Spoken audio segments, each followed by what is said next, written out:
오늘은 숨길 수 없는 증거, 이런 제목으로 사도행전 6장 10절에서 15절까지 말씀을 중심으로 함께 은혜를 나누고자 합니다. 초대교회에 첫 번째로 세워진 7 집사 중에 스데반이 성령이 충만해서 예수 그리스도를 증거합니다. 예수님은 살아나셨다, 부활하셨다, 이렇게 예수님을 증거하자 유대인들, 특별히 자유인들이 공격을 해옵니다. 그들이 공격 내용이 뭔가 그러면은 14절에 있습니다. 나사렛 예수가 이곳을 헐고, 이곳이 뭐예요? 성전이죠. 이 성전을 헐고 또 모세가 우리에게 전하여 준 규례, 이건 뭡니까? 율법이란 말. 이 율법을 고치겠다고 했다는 것입니다. 이것이 유대인들이 스데반을 공격하는 내용입니다.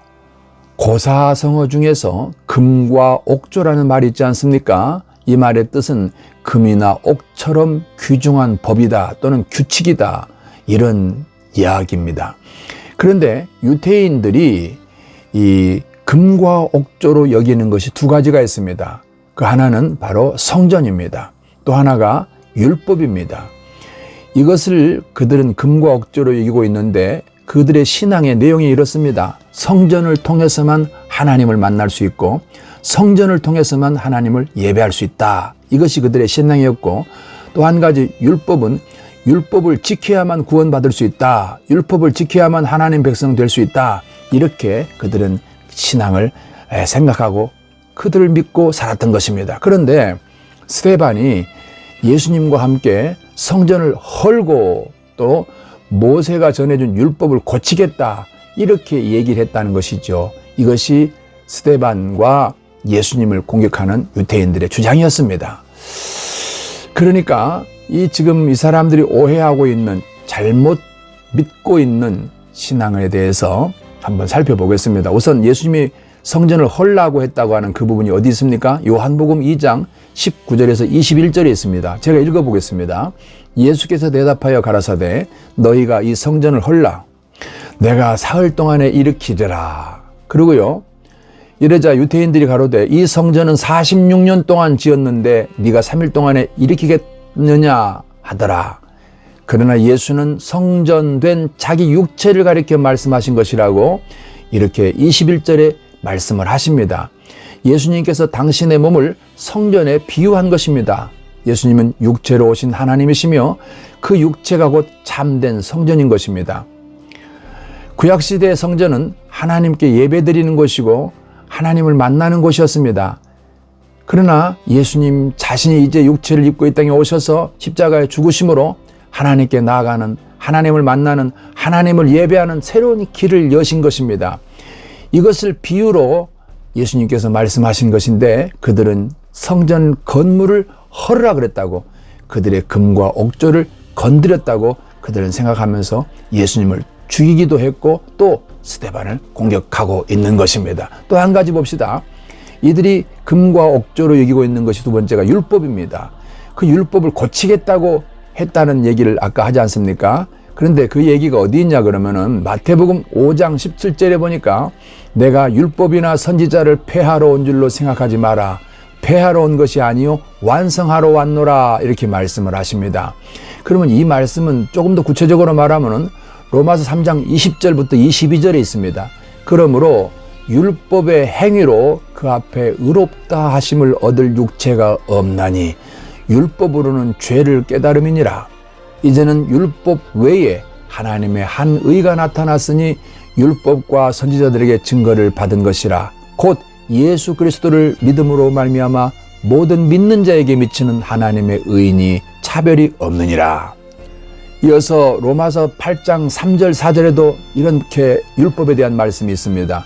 율법이 육신으로 말미암아 연약하여 할 수 없는 그것을 하나님은 하시나니 곧 죄를 인하여 자기 아들을 죄 있는 육신의 모양으로 보내어 육신의 죄를 정하사 육신을 쫓지 않고 그 영을 쫓아 행하는 우리에게 율법의 요구를 이루어지게 하려 하심이니라, 이렇게 말씀하십니다.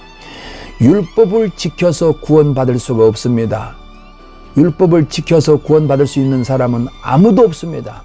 그래서 여기 로마서 8장 3절에 율법이 육신으로 말미암아 연약하여 할 수 없는 그것을 하나님은 하시나니 어떻게 해요? 죄를 인하여 자기 아들을 예수님을 육신의 모양으로 보내셔서 육신의 죄를 씻어 용서하여 구원해 주시기 위해서 십자가에 죽게 하셨습니다. 이것이 율법의 완성인 것입니다. 이거를 정리하면요, 기독교의 메시지는 딱 세 가지로 정리가 됩니다. 첫째, 모든 사람은 죄인이라는 것입니다. 로마서 3장 23절에는 모든 사람이 죄를 범하였음에 하나님의 영광에 이르지 못하더니 이렇게 말씀을 하십니다. 두 번째는요, 죄인된 인간은 스스로 구원받을 수가 없다는 말씀인 것입니다. 이것이 기독교의 두 번째 메시지입니다. 로마서 3장 20절부터 22절에 보니까 그러므로 율법의 행위로는 그 앞에 의롭다 하심을 얻을 육체가 없나니 율법으로는 죄를 깨달음이니라. 이 말씀은요, 사람이 가진 사회적인 지위, 명예, 권세, 경제력, 학벌 이런 것으로는 구원받을 수가 없는 것입니다. 윤리, 도덕, 종교로는 구원받을 수가 없다는 말인 것입니다. 다음 기독교의 메시지 세 번째는요, 하나님께서 이 땅에 사람 되어 찾아오신 예수님, 예수님을 통해서만 인간은 구원받을 수가 있는 것입니다. 이게 사도행전 4장 12절의 말씀에 있습니다. 천하 인간에게 구원 얻을 만한 다른 이름을 주신 적이 없다는 말씀입니다. 그래서 요한복음 14장 6절에서는 내가 곧 길이요 진리요 생명이니 나로 말미암지 않고는 아버지께로 올 자가 없다고 말씀을 하신 것입니다. 이것이 기독교의 핵심 메시지입니다. 이것이 없으면 복음이 아니에요. 그러나 이 복음을 스데반이 전하고 있는 것입니다. 예수님은요, 그가 우리에게 주신 최고의 선물은 바로 영원히 사는 영원한 생명인 것입니다. 예수님을 통해서만 이 영원한 생명을 받을 수가 있는 것입니다. 건물 성전 안에서만 하나님 만날 수 있다는 것은 유대인들의 오해 중에 오해고 잘못된 내용입니다. 그 다음 율법을 지켜서만 구원받을 수 있다는 것은 참으로 잘못된 얘기입니다. 그렇게 할 수 있는 인간이 누가 있습니까?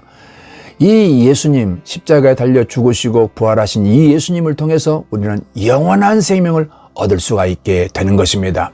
요한일서 5장 11절에서 12절에 보면요, 또 증거는 이것이니 하나님이 우리에게 영생을 주신 것과 이 생명이 그의 아들 안에 있는 그것이니라. 아들이 있는 자에게는 생명이 있고 하나님의 아들이 없는 자에게는 생명이 없느니라. 이렇게 말씀을 하십니다. 이 생명이라고 하는 단어는요, 헬라어로 조에입니다. 이것은 죽음과 멸망의 반대 개념입니다. 이 영원히 사는 생명이 예수님에게 있습니다. 그러므로 예수님을 통해서 우리는 영원한 생명을 갖게 되는 것입니다. 그래서 요한복음 11장 25절에서 26절에서는 나는 부활이요 생명이니 나를 믿는 자는 죽어도 살겠고 무릇 살아서 나를 믿는 자는 영원히 죽지 아니하리니 이것을 네가 믿느냐, 이렇게 말씀을 하십니다. 사랑하는 이 방송을 들으시는 모든 주의 백성된 여러분, 이 예수님을 통해서 영원한 생명을 가지신 것을 축하합니다. 자, 이렇게 스데반이 논쟁을 통해서 복음을 전하자 그 자리에 앉았던 공회원들이 스데반을 쳐다보겠죠. 그랬더니 그의 얼굴이 천사의 얼굴 같더라, 이런 말씀이 오늘 사도행전 6장 15절에 있습니다. 스데반의 얼굴이 천사와 같더라, 이게 무슨 뜻일까요? 이걸 알기 위해서는 먼저 출애굽기 34장 29절에 보면은 모세가 하나님과 만난 후에 얼굴에서 광채가 났다는 기록이 있습니다. 얼마나 밝았던지 빛났던지 백성들이 모세를 쳐다볼 수가 없었다는 것입니다. 그 정도로 밝은 빛이었습니다.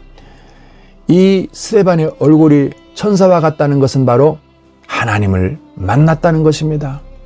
하나님 만난 사람은요, 이런 얼굴에 숨길 수 없는 증거가 있습니다. 스데반은요, 하나님을 만난 사람입니다. 우리가 예수님을 믿고 하나님이 내 안에 계셔서 성령으로 내 안에 계시다면 그 사람은 숨길 수 없는 증거가 하나가 있습니다. 바로 얼굴이 달라진다는 것입니다. 얼굴 색이 달라진다는 것입니다. 표정이 달라진다는 것입니다.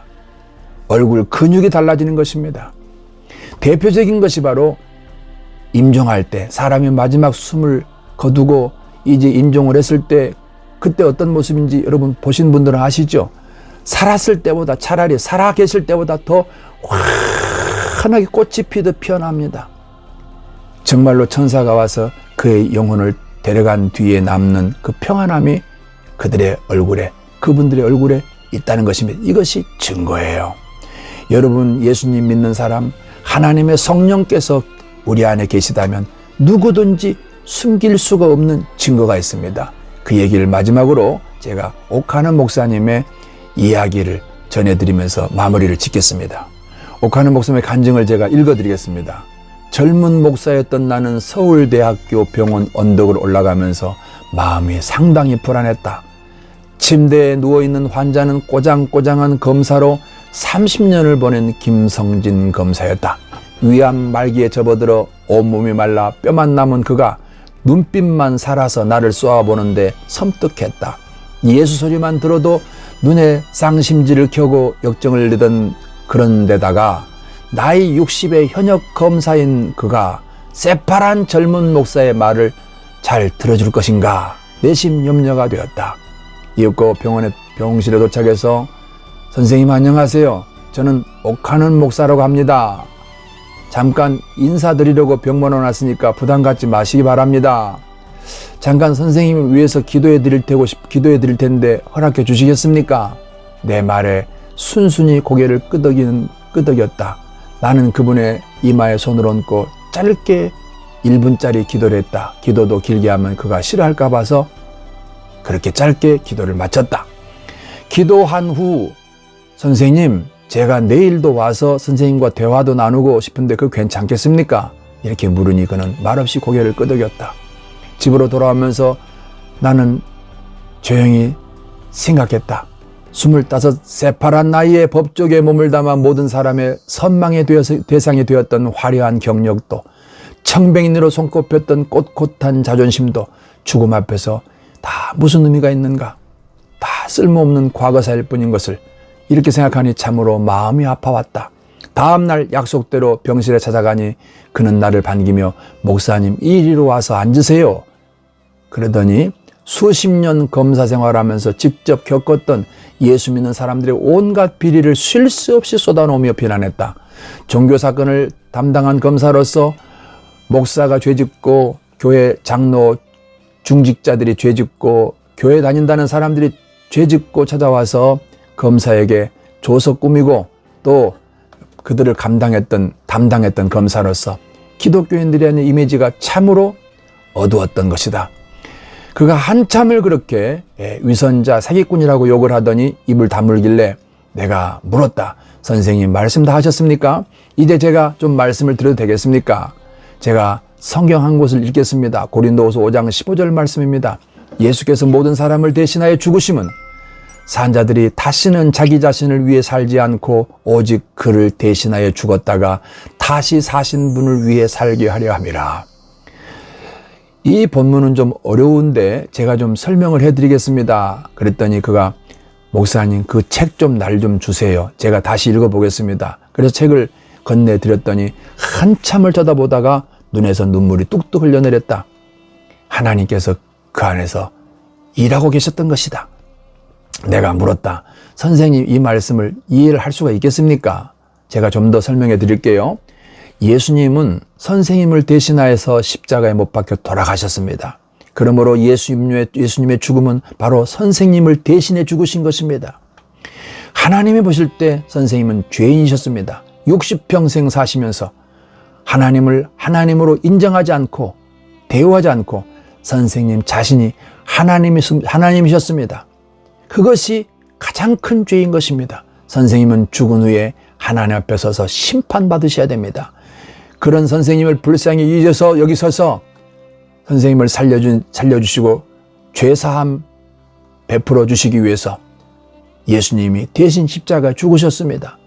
이제 이 사실을 믿으면 선생님은 죄 없는 의인으로 하나님께서 받아주십니다. 그렇게 하시겠습니까? 그러자 이분이 고개를 끄덕끄덕 말했다. 예수님을 믿겠습니다.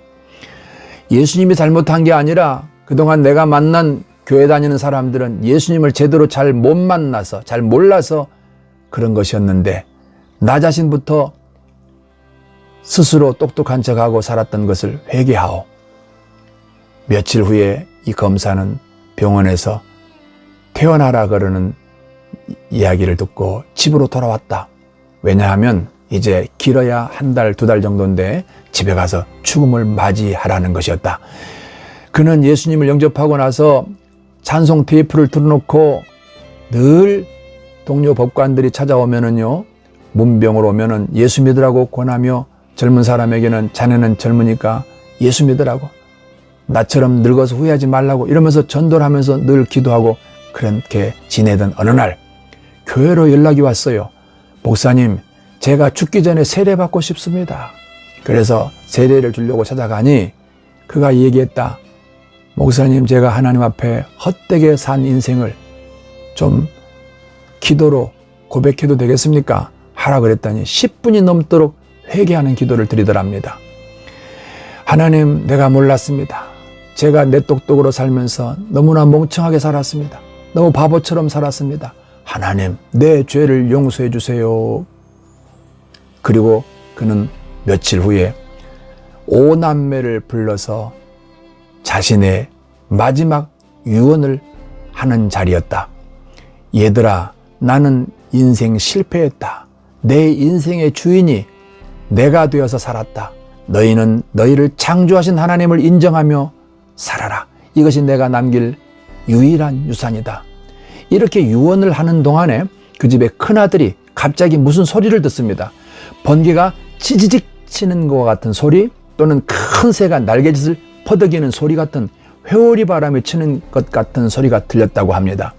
놀라서 창문을 열고 마당을 내려다보니 나뭇잎이 하나 흔들리지 않는 맑은 고요한 날씨였답니다. 그래서 돌아서서 아버지가 지금 말씀하신 예수님이 오셨나요? 했더니 그 부친이 얼굴 환하게 가득하게 미소를 짓고 창문을 향해서 손을 뻗은 채로 웃는 모습으로 저기 계시다, 이런 자세로 임종을 하셨다는 것입니다. 이 아버지 임종 순간에 일어난 이 일을 보고 그 아들이 예수를 믿게 되었어요. 그리고 미국에 사는 그 아들은 10년이 넘도록 회사에 퇴근하면요, 전도지를 들고 뉴욕 지하철에 가서 예수 믿으라고 전도했다는 것입니다. 시편 14편 1절 2절을 제가 읽어드리겠습니다. 어리석은 자는 그 마음에 이르기를 하나님이 없다 하도다. 저희는 부패하고 소행이 가증하여 선을 행하는 자가 없도다. 여호와께서 하늘에서 인생을 굽어 살피사 지각이 있어 하나님을 찾는 자가 있는가 보려 하신즉 다 치우쳤으며 함께 더러운 자가 되고 선을 행하는 자가 없으니 하나도 없도다. 이 방송을 들으시는 주의 백성 여러분, 이번 한 주도 예수님을 자랑하시고 예수님을 전달하는 한 주로 사시기를 축복합니다.